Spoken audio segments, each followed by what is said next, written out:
Pete Buttigieg was getting questioned by a Republican congressman, and I thought this was interesting because the congressman is saying things we all know to be true, that Joe Biden is mentally impaired, that he's suffering from dementia, and that the only reason why it's okay to joke about that is because the entire government and the entire corporate media is lying to you about that fact.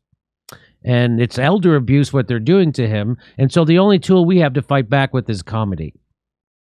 And so that's why it's okay to laugh at Joe Biden's dementia and his obvious dementia and his obvious lack of faculties. And it makes you wonder who's really running the country.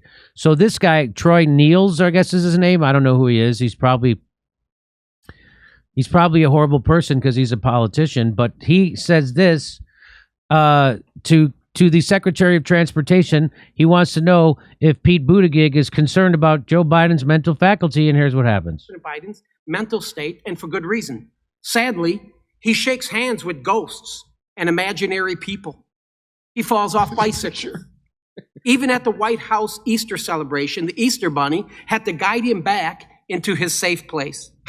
Cue cards that say, sit here, or end of speech, which he actually states, that is, if he stays awake. So my question for you is, sir, have you spoken with any other cabinet members about implementing the 25th Amendment on President Biden? First of all, I'm glad to have a president who can ride a bicycle. And well, first of all, why? And second, why? And second of all, no, he can't. I don't know if you saw the video. He can't ride a bicycle. He fell right off one. The riding, the going, that's just part of it. You also have to be able to dismount it without falling over and killing yourself. And that's the part that he failed at. That's all. It's all part of riding the bike. When I was a kid, I wasn't considered able to ride a bike until I achieved that much. And for the phantom handshake that you insultingly mentioned, I'm glad to have a president who ain't afraid of no ghosts. That's your I question. will look beyond the insulting nature of that question and make clear to you that the president... It's not an insult if it's true. It's not an insult if it's a big issue that people should be talking about, but they're not. So, I mean, I get that he's got to do this because he's a politician, but boy, are you going to see what kind of he's 100% politician, 110%. Watch this guy. You spoken to any other cabinet members about implementing the 25th Amendment on President Biden? Of course not. Please allow the witness know. Have you emailed, this is my time, have you emailed any members with the executive branch about the president's health or cognitive decline, including text messages from your... I'm an empty shell of myself, and I'm glad to be represented by the husk of Joe Biden, okay? For your information, Senator, no, I did not write a letter. I would never even write a concerned letter to a failing airline, let alone a senile president. Now, if you excuse me, I need to go breastfeed my baby.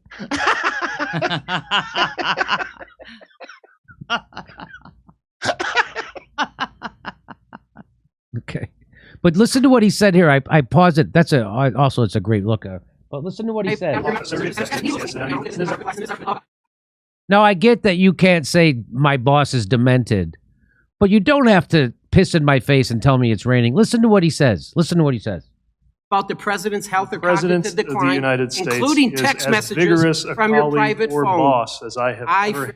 The president of the United States is as vigorous a colleague or a boss that I've ever had. So you've never worked with anybody who knows which way to go after they finish a speech? Where did he work before this? A funeral home? Yeah.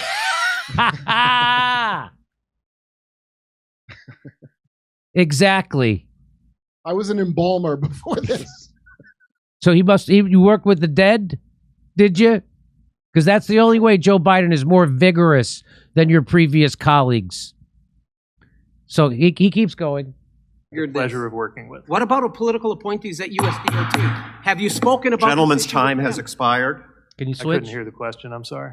Can you switch back to... Well, You yield me 1 minute, sir? absolutely not. If you had yielded the secretary some time to actually answer the ridiculous question, you might have actually gotten something. We will now... Why is it a ridiculous question? Because of course he would never. Of course I wouldn't do something like that. You know I'm a puppet, right? Yeah. So now a lot of people were saying that, oh, good fire. Pete Buttigieg spits fire. They were saying shit like that. I was like, no, he just lied to you about the mental health of Joe Biden.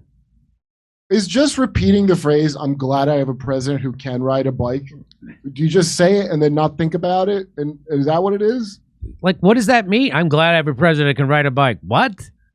And he didn't also. Is that a slam? Is that a slam on FDR? Who's that a slam on? Right? Was that? Did anybody accuse Trump of not being able to ride a bike? Is that what this is about? FDR couldn't ride a bike. I forgot. Right? Is that who he's slamming? I don't know who he's slamming by saying that. You might want this new deal, but I like my president with legs that work. The problem with George Bush, W. Bush, was that he was mountain biking when he should have been presidenting. Yeah. Anyway, I don't see how that helps Pete Buttigieg, but all that people were tweeting that out saying, "Oh, this is great. Look at Pete Buttigieg, fire." That's not what I got.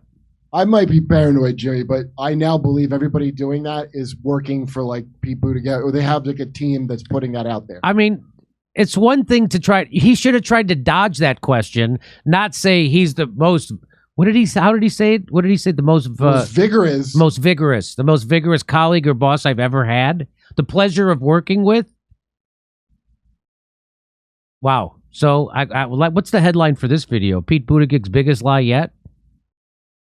Something like that. Sacramento, back here in Los Angeles, Bakersfield, Indianapolis, Louisville, Cincinnati, Tulsa, Oklahoma City. Go to jimmydorecomedy.com for a link for all the tickets for all our shows.